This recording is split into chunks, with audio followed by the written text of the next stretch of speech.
Hi, it's Phil Naylor here. I'm a psychotherapist, and this is another video that I'm doing, actually building on a previous video prior to this, where I was talking about continuing the dialogue about, how we learn and how we become conditioned.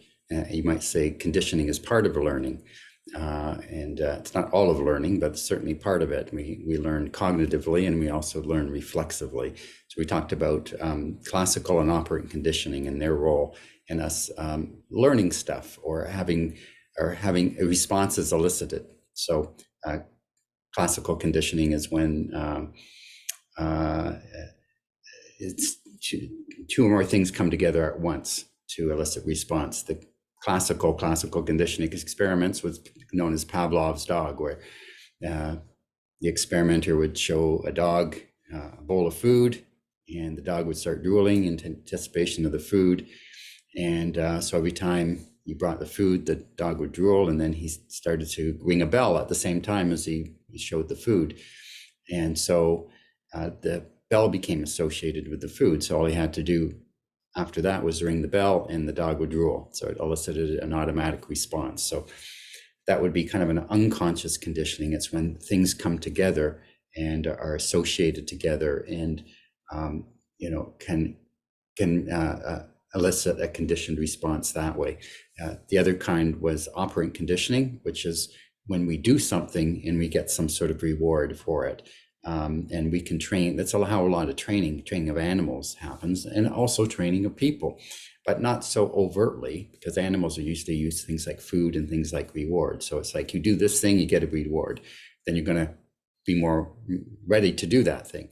And if it's given on an intermittent schedule, meaning you might be, when you're first training a dog or something, you might give it a reward every time it does the trick or whatever you want it to do. But after a while, you don't give it a reward every time. You give it occasionally. And it's the occasionally that kind of reinforces that behavior to keep going.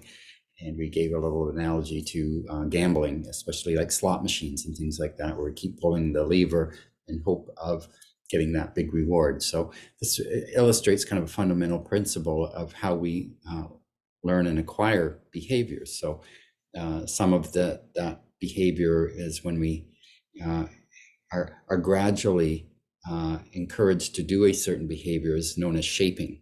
Okay, so we start off with the rat like just wandering around a cage. If we're conditioning it to click a lever to get a reward, to get a little pellet of food, you first just give it a pellet when it comes near, just by accident, randomly comes near that little machine dispenser, and then you gradually condition it to do more and more things, and until you train it to pull the lever to get its own reward, and to pull it a whole bunch of times if it's going to be on an intermittent schedule, and get it occasionally. So we shape behavior that way, and that's more conscious, but it becomes unconscious. So we consciously have to say, oh, if I do this, this thing will happen. And you choose that, and after a while, you don't even kind of notice that you're being shaped in your conditions, in your learning behaviors, and they just become feeling natural to do that. So but just a little bit more detail on how it works with people, because sometimes conditioning happens through tangible rewards. Money is a good thing. You go to work, you get a paycheck, right? So you want to work overtime, you get more pay. Or there's different things that you'll do to get pay, and different things. So you might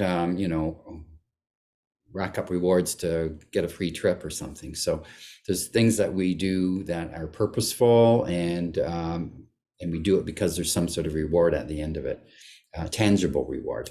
But a lot of our rewards aren't really tangible. We're social creatures, and this is very important. We're really we're kind of herd animals. Our society, cooperation is a big thing, and a big part of our driver is belongingness and approval, and the idea of disapproval. So our rewards often, and punishments, how our behaviors are shaped, are often having some sort of social reward or punishment, which usually comes in the form of acknowledgement, or ignoring, or exclusion. Okay, so And there's a biochemical kind of thing that goes along with this. And if again, we go back to the social media stuff and using something like Facebook, right? And it's really interesting because it really is, if you want to kind of figure out how people work, that's like a microcosm of how things work outside there, but it's all concentrated in a little spot, and they've learned how to figure things out. So we get a little internal hit one way or the other. If we're feeling a reward, if we're acknowledged, say getting a like on a post that you make, you know, they talk about that's a little serotonin hit or dopamine hit or something like that. You know, you get a little positive jolt. You know, it's like, oh, I've been affirmed. You know, that feels good. People like me. You know, God, doggone it, people like me. And so the more likes you get or responses you get to, you know, your post, then you're getting this little actual biochemical reward. So it comes in the, you know, positive endorphins, serotonin, oxytocin, things like that. So we get a little flood or a little hit, and there's a little microburst, you might want to say, because we almost wouldn't be conscious of it. It's just kind of little feel good moments. It's very momentary, but it's enough to keep you kind of repeating behaviors. Okay. So you'll tend to do things and say things that the more people like you and all that sort of thing, and the more following you get, the more you're kind of going to do that sort of thing. Whereas if you know, write something different that people don't like, you know, and they say nasty things and give you thumbs downs and things like that, then you get this kind of other kind of little micro hit, like it's like the fight flight thing. It's a threat thing. It's like a little jolt of adrenaline, or, you know, norepinephrine, some sort of stress hormone. So it's get this, you don't like that, you know, it's like a little electric shock. So you get a little electric shock biochemically for things that you know, other people don't approve of or they don't like, and you get a biochemical kind of reward for when you do something other people like. And so, and also Facebook and that, they start to learn your behaviors. What things do you linger on, like on the ads? Oh, I just scrolled, that was of interest. Even if you don't click on the thing, they just know, oh, you just paused on that. So we'll kind of show you more of that, right? And they start to learn, oh, you like that thing, so we're going to give you more of it. And then you're getting kind of rewards about, oh, there's these things I like. And you also, not only ads, but kinds of posts, recommendations of friends, all these sorts of things. It's like, oh, he likes this stuff, so we'll give him more of that. And then we get feedback of, oh, I'm getting all, I have feel good moments because I'm getting surrounded by all these things that I like, you know. Now we get to learn that too, so we can deliberately, you know, if you're shopping for something, you know, an electric bike or something, and you start to poke on the ads and that, and you say, well, I want to see more variety of that, so I'm going to hit more of those ads and they'll show me more. So we start to learn that we can manipulate that too, but that is a learning thing because we're getting more of the things that we want. That's operant conditioning, right? So there's a conditioning back and forth, but it happens out in the social real world. So I'll talk about more of that in the next video because it's a little bit deeper and more complex. But the point is that you want to know is that we are conditioning socially, and out in the real world, you know, just things like coaching. You know, if you're coaching a team, you know, you want to motivate your team. It's like you say, good job, right? Hey, that's great, great goal, right? So all those little affirmations of people, that makes them feel good and they want to do more of that. And it's a way of teaching them, do more of this.